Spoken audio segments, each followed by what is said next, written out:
कोई भी पार्टी एक बीएसपी को छोड़ करके जो भी पार्टी आती है वो संविधान विरोधी है। इस समय अखिलेश जी ने शपथ ग्रहण किया था, उसी समय दनकौर कांड, बदायूं कांड, इतने कांड हुए। हमारे जो अम्बेडकरवादी एससी जो लोगों को खास तौर से चुन करके टारगेट करके डिमोशन किया गया, प्रमोशन की बजाय उनका, या कांग्रेस है या बीजेपी है या सपा पार्टी है, अरे सबके सब तुम जो है एक ही आदमी को टारगेट बना दो। एससी ने क्या आपका कुछ बिगाड़ लिया क्या? एससी ने आपका कुछ खा लिया क्या?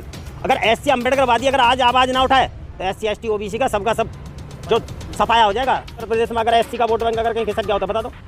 जितना अम्बेडकरवादी कैडराइज वोट बैंक है वो सारा का सारा बीएसपी के साथ आज में चंद्रशेखर के साथ जा रहा है, तो ऐसा कैसे नहीं जा रहा। कौन कह रहा? युवा नेता मिल गया दलितों को, निकम में नाकारा उनको महत्व दे दिया जाएगा। बीजेपी की बी टीम बताई जाती है बीएसपी पिछले 2 साल से। बीजेपी की बी टीम बीएसपी नहीं है। बीजेपी की बी टीम वो हैं जो बीजेपी के साथ में मिलकर के समाज को अंधा पट्टी रख के ना आँख के ऊपर और काम कर देते हैं, पता भी नहीं चलता। हमारे समाज में सारे संगठन यही तो करने। तो ऐसा कुछ नहीं है, खत्म नहीं होने वाले। बीएसपी का वोट बैंक अब बढ़ेगा। अभी देखिए बीएसपी का वोट बैंक काफी बढ़ेगा अब, क्योंकि अब जितना भी बीएसपी का वोटर है वो जागरूक हो गया है। पहले जागरूक नहीं था, नहीं अब दोबारा हुआ है। जो युवा है वो दोबारा हुआ है।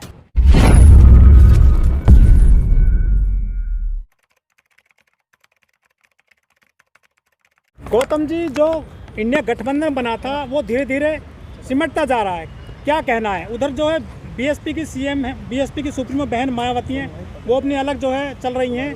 कैसे सफलता मिलेगी इंडिया गठबंधन को या दलितों को? देखिए इंडिया गठबंधन की बात यह है, जब जिस आदमी की विचारधारा ठीक नहीं होती। देखिए इंडिया गठबंधन, सबसे पहले ये देखिए आप कि पत्रकार महोदय, इंडिया गठबंधन बनाया किसने? इंडिया गठबंधन जो आज की डेट में जो विपक्ष की जो सबसे बड़ी पार्टी है उसने इंडिया गठबंधन बनाया। जब इंडिया गठबंधन उसने बनाया है तो उसने ऐसे लोगों को, मजबूत लोगों को, जिनका वर्चस्व कहलाता है कि भाई ये पीएम बनने के हक और अधिकार रखते हैं और वो सही तरीके से देश को चला भी सकते हैं। पहली बात तो क्या कि कोई भी पार्टी एक बीएसपी को छोड़ करके जो भी पार्टी आती है वो संविधान विरोधी है। चाहे वो बीजेपी हो, चाहे वो कांग्रेस हो, चाहे वो आम आदमी पार्टी हो, या बेशक से सफाई क्यों ना हो। क्योंकि सपा की सरकार होते समय जितने यूपी के अंदर जितने लोगों पर अत्याचार हुए ना, जिस समय अखिलेश जी ने शपथ ग्रहण किया था उसी समय दनकौर कांड, बदायूं कांड, इतने कांड हुए। हमारे जो अम्बेडकरवादी एससी जो लोगों को खास तौर से चुन करके टारगेट करके डिमोशन किया गया, प्रमोशन की बजाय उनका। तो ये किसकी गलती है? जब आप 85% की बात करते हो, बहुजन समाज की बात करते हो, तो आप एक समुदाय पे भाई आपको सिर्फ एक ही एससी टारगेट आता है।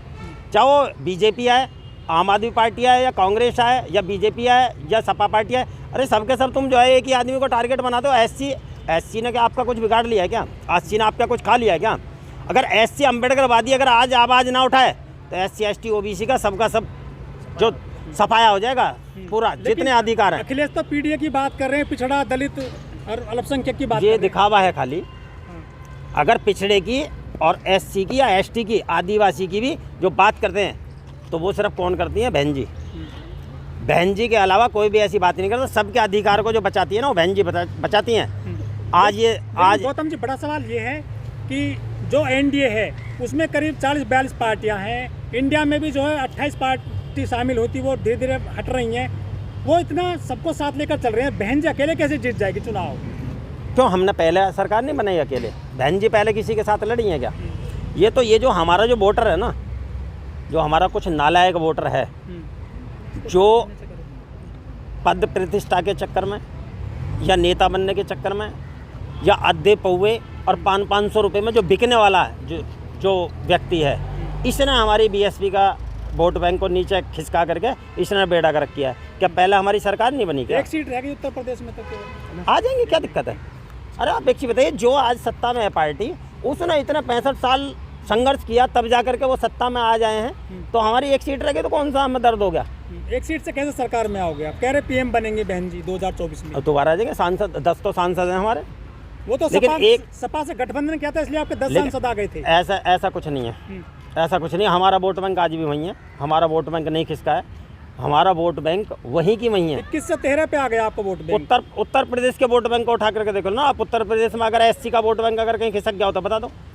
जितना अम्बेडकरवादी कैडराइज वोट बैंक है वो सारा का सारा बीएसपी के साथ आज भी चंद्रशेखर के साथ जा रहा है। वो तो ऐसा कहते नहीं जा रहा। कौन कह रहा? युवा नेता मिल गया दलितों को। युवा नेता का भी बता रहा हूँ मैं आपको। युवा नेता भी, जितना युवा नेता है, जो युवा संगठन जो जा रहा है साथ में वो भीम आर्मी के साथ है। सिर्फ वोट बैंक बीएसपी का ही है वो आज। वोट कहीं नहीं किसका, क्योंकि मैं खुद मुजफ्फरनगर के अंदर गया हूँ, हमारी काफ़ी बुजुर्ग ताई और दादी, उनसे हमने बात करी कि आप अब की आने वाले समय में वोट किसको देंगे, तो उन्होंने कहा हम तो बहन जी को वोट देंगे। लोग कहते हैं कि सिर्फ जो दलित वोट बैंक में भी सिर्फ जो जाटव वोट है, चमार वोट है, वो बीएसपी के साथ है। गैर जाटव गैर चमार वोट खिसक गया है बीएसपी से, खटीक नहीं है, वाल्मीकि नहीं है, या और जो जातियां हैं बहुत सारी वो जो हटती जा रही हैं बीएसपी से। कहते हैं कि घर में सिमट कर रहेगी बीएसपी, भतीजों को बना दिया है जो उत्तराधिकारी बहन जी ने। नहीं, आप एक चीज़ बताओ, भतीजे को बना दिए, किसको बनाएंगे? और आप ये चीज़ बताइए, जो आदमी इस बात को कहते हैं वो बताएं कि उनको बना दिया जाए उत्तराधिकारी। उन्होंने किया क्या है बीएसपी के लिए अभी तक? जो अपनी बात करते हैं कि भाई हमें उत्तराधिकारी बना, तो उन्होंने बीएसपी के लिए किया क्या है? जो आदमी जिन्होंने पहले काम किया है साहब काशीराम जी के साथ, उनका संघर्ष जीवन में रहा है। लेकिन जो नया आदमी, आज मैं ही आया हूँ, चाहे अगर मैं ये कहने लग जाऊँ कि मुझे यहाँ का जो विधायक निगम पार्षद बना दिया जाए, भाई मैंने क्या किया है? पार्टी में पुराने नेता नहीं है जो उनकी जिम्मेदारी, नए लड़के को जिम्मेदारी दे दी? पुराने नेता हैं, लेकिन पुराने नेताओं की कहीं ना कहीं आज की डेट में जितने भी बीएसपी के जो प्रेजेंट में जो दिल्ली से भी विधायक रहे हैं बीएसपी के, वो कहीं ना कहीं लोभ लालच में दूसरी पार्टी के साथ चले जाते हैं। वहाँ कहाँ देखोगे आप? वो तो धोखा देते हैं पार्टी को, अपनी को। 3 राज्यों में कुछ आपका वोट बैंक भी घट गया, सीट भी घट गई है, जबकि जो काफ़ी मेहनत करी थी आकाश आनंद ने, पैदल मार्च किए थे वो। देखिए, वो संघर्ष चलता रहेगा। आप एक चीज़ बताइए, आपके घर में 3 भाई हों या 4 भाई हों, जो भाई काम करेगा, घर के परिवार को चलाएगा, जो कमाएगा, जो अपनी आइडियोलॉजी पर, अपनी विचारधारा पर अपने घर को चलाएगा, तो महत्व तो उसी को मिलेगा ना। अब जो निकम्मे नाकारा, उनको महत्व दे दिया जाएगा। बीजेपी की बी टीम बताई जाती है बीएसपी पिछले 2 साल से। बीजेपी की बी टीम बीएसपी नहीं है। बीजेपी की बी टीम वो हैं जो बीजेपी के साथ में मिलकर के समाज को अंधा पट्टी रख के ना आँख के ऊपर और काम कर देते हैं और पता भी नहीं चलता। हमारे समाज में सारे संगठन यही तो करने, जो छोटे छोटे ये टटपूंजी संगठन बना रखे हैं। एक निगम पार्षद बनाने की तो इनकी औकात नहीं है, और ये बात करते हैं कि जी हम जो हुक्मरान बनेंगे, या ऐसा हुक्मरान बन रहे हैं क्या? सिर्फ रैली करने आते हैं, बहन जी सड़क पर क्यों नहीं उतरती हैं? बहन जी सड़क पर, बहन जी को उतरने की जरूरत नहीं है। बहन जी आज 68 साल की उम्र होगी। जब बहन जी अपनी उम्र में थी ना, वो सड़क पर उतरी साहब काशीराम जी के साथ में। उनके सर में भी चोट आई है, सर भी फूटा है, जेल भी गई हैं, सारा कुछ कराया उन्होंने। जमाना तो बहुत कुछ और था। अरे तो भैया आप एक चीज बताइए, मोदी जी कितनी मेहनत कर रहे हैं पूरे देश में, 24 घंटे काम करते हैं। मोदी जी काहे की मेहनत कर रहे हैं? मोदी जी मेहनत नहीं कर रहे हैं, मोदी जी के लिए तो मीडिया मेहनत कर रही है। मोदी जी मेहनत कुछ नहीं कर रहे। तो आप मीडिया को गाली देते हो, मनी मीडिया माफिया से अब दूरी बनाते रहे। नहीं, हम क्यों देंगे गाली? जिस दिन सत्ता बदलेगी, यही मीडिया कुदक करके इधर आ जाएगी। मेंढकी होती है ना, मेंढकी जैसे जंप मारती है, बरसाती मेंढक जो होते हैं ना, उस तरीके से इसका हाल है मीडिया का होने वाला है। अब आने वाले समय में जैसे ही सरकार, जब सत्ता बदलने वाली होगी ना, तो ये कुदक करके इधर आ जाएंगे तुरंत।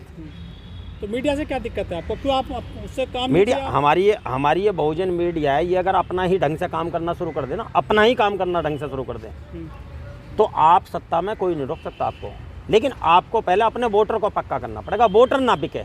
वोटर पौवे पे चला जाता है, वोटर 500 रुपये पे चला जाता है, वोटर 1-1 किलो जलेबी पे बिकता देखा है मैंने।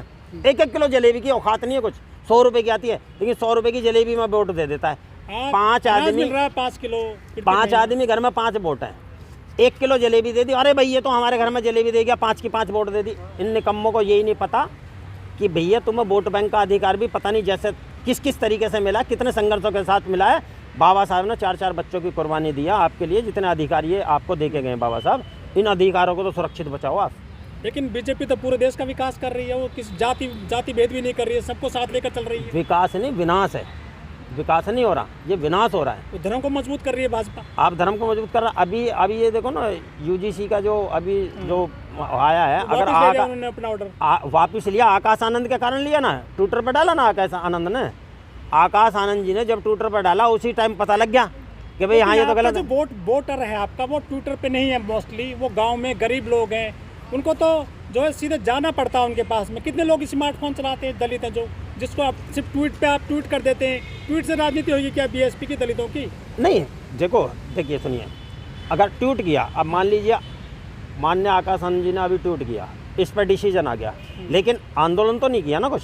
लेकिन अगर मैं ट्विटर चलाता हूँ या आप ट्विटर चलाते हैं, एक चलाता, तो 100 आदमी के पास में तो मैसेज चला जाएगा कि आकाश आनंद ने ये काम किया। काशीराम जी ने तो साइकिल से पूरी यात्रा करते थे, गांव-गांव जाते थे वो लोग। काशीराम जी का समय कुछ और था, आज का समय कुछ और है।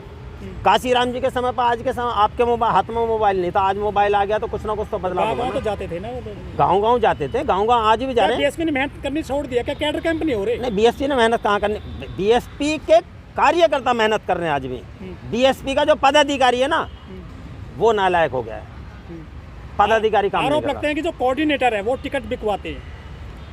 टिकट बिकवाते, देखो पहली बात तो ये मैं आपसे कह दूं कि टिकट तो सारी पार्टियां बेचती हैं, पार्टी किससे चलेगी भाई? अगर आपसे, अब दूसरी चीज़ बीएसपी का रिकॉर्ड है कि गरीब आदमी को अगर किसी को टिकट दी जाती है तो उससे एक पैसा नहीं लिया जाता, और बल्कि पार्टी पैसे देती है इलेक्शन लड़ने के लिए। लेकिन जिस आदमी के पास पैसा है, जब तू दूसरे आदमी से टिकट लेके आ रहा है खरीद के, और तुझे वहाँ से कम में है, वहाँ तुझे सम्मान भी मिल रहा है, सब कुछ मिल रहा है, अपने घर पे ही तो प्लास्टर करोगे, आप दूसरे घर पे टीप करने क्यों जा रहे हो भाई?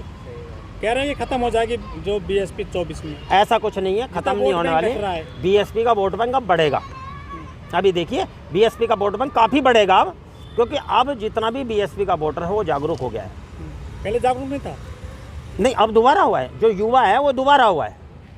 देखिए हर चीज़ का उतार चढ़ाव चलता रहता है, कभी स्वास्थ्य ठीक रहता है, कभी स्वास्थ्य खराब हो जाता है। तो स्वास्थ्य जब ठीक रहता है, जब तो आदमी काम करता है, जो स्वास्थ्य खराब रहेगा तो तब शायद नर्वसता। तो यही तो कह रहे हैं, बहन जी बुजुर्ग होती जा रही है, किसी चंद्रशेखर को पार्टी में लाइए, आप युवाओं को सत्ता सौंप दीजिए। किसके लिए? वो युवा नेता है समाज का। युवा नेता चंद्रशेखर ने क्या बीएसपी के लिए कुछ किया है क्या? अभी चंद्रशेखर ने किया है क्या बीएसपी के लिए कुछ? अभी आप कुछ करके तो दिखाइए ना समाज के लिए। आप कुछ नहीं दिया उनको। किसने मौका नहीं दिया? हाँ, कौन कह रहा मौका नहीं दिया? जब हम खुद भी भीम आर्मी के, मैं वाइस प्रेसिडेंट रहा हूँ दिल्ली प्रदेश से, हमने खुद भी ये कहा था कि भाई आप राजनीति में मत जाओ, संगठन रहने दो। संगठन जब रहेगा समाज के लिए काम होगा, जब राजनीति में आदमी आ जाता है तो वो फिर आदमी समाज के लिए काम नहीं करता। मनुवादियों की कितनी पार्टियां वो सत्ता में है, उनके लिए तो आप नहीं कहते? कितनी पार्टी है बताओ जरा? कांग्रेस मनुवादियों की, बीजेपी मनुवादियों की। देखिए बीजेपी हो, कांग्रेस हो या आम आदमी पार्टी हो, वो दोनों एक ही एजेंडे पे चलती है, उनका संगठन एक ही है, जो एक ही संगठन उनको चलाता है तीनों पार्टियों को। अगर दिल्ली में सीएम केजरीवाल है ना, तो केंद्र में सरकार उनकी बैठी है। अगर केंद्र से जब ये सरकार जाएगी तो दूसरी सरकार आएगी, जो साहब काशीराम जी कहते थे कि एक सापनाथ एक नागनाथ, तो एक आएगा दूसरा जाएगा।